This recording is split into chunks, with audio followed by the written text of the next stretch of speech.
training in 2009. Around that time, I was like 10 years old. Around that time, and I started training in my city. The name is Rolim de Moura. It's in the state of Rondônia. It's like on the Amazonas, like far away from everything.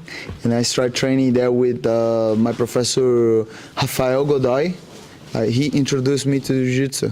I started training Jiu-Jitsu like only for fun. I had a couple of friends, two friends that I used to go to school with, and we just used to fight, like playing around in school, and there's, you got talent for fight. Well, you should come to train Jiu-Jitsu with us. And I was like, oh no, I don't want to go train with other guys and all that.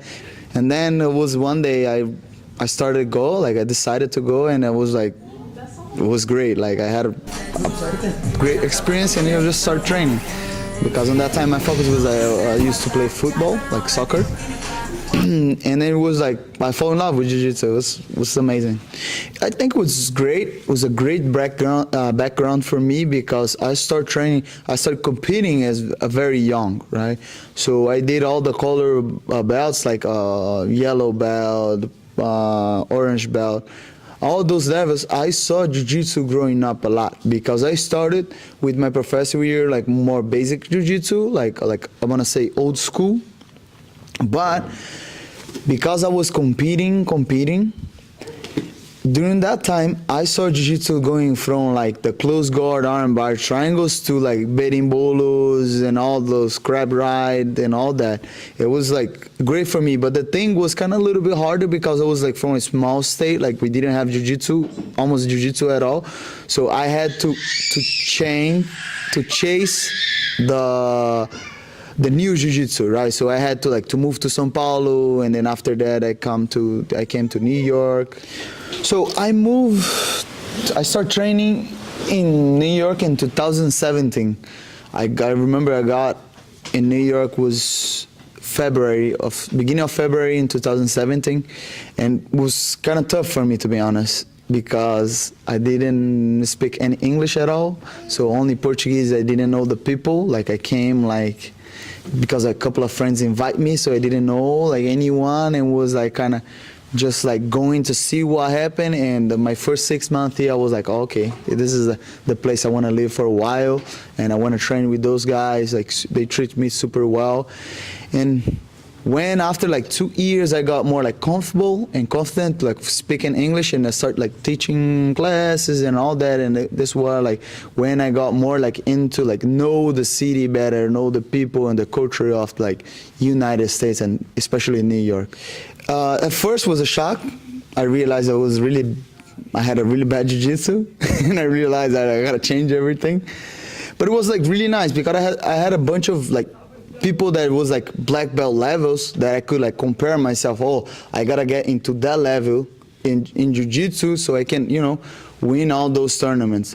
But then after a year, it became a problem because I was training really well, but on the tournament I was not doing that well, and I would start what's going on, right? So I had to find a balance to train well with my training partners and do well on the tournament. That's two different things, okay? Sometimes you can train really well, but when you go to a tournament to show your best, to perform, sometimes, me personally, I was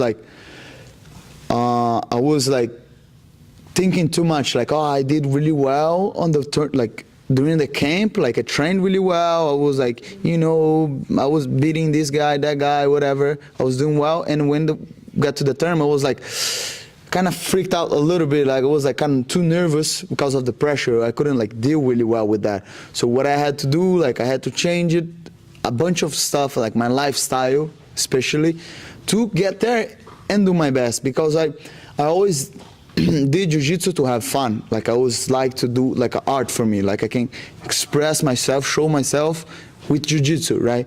And then it becomes more like a workout. I gotta win this, I gotta win that, but I don't have to win anything. I just gotta go there and do my best. I think that was one of the main things I had to change in my life, and that showed me a lot with those training partners, because I had good training partners, but it doesn't matter if you have the best human material like to train, but you gotta have like a tough mindset as well too. I take that as a, like, for me to grow up as a good person, I gotta get my jiu-jitsu better, because I gotta learn. I think like I just have the feeling that jiu-jitsu teach me how to be like a better person. If I'm being a better person in life, if I'm happy with myself, happy with what I do, I'm gonna go there and do my best. But sometimes I was like only focusing, oh, I gotta get my jiu-jitsu better, I gotta do this and that with my jiu-jitsu, but I was forgetting about my personal life, like, and be a good person and deal well with problems and all that.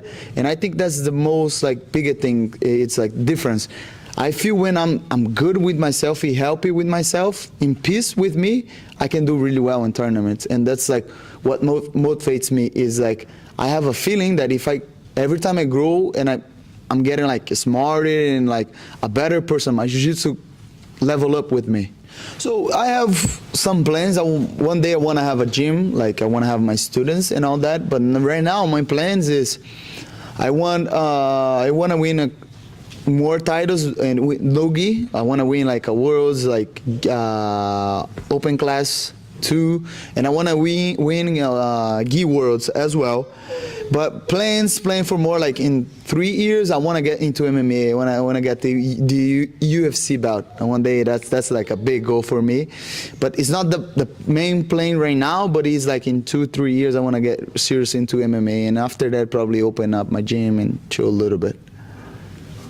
If you like jiu-jitsu and grappling, check out Roll Live for more content.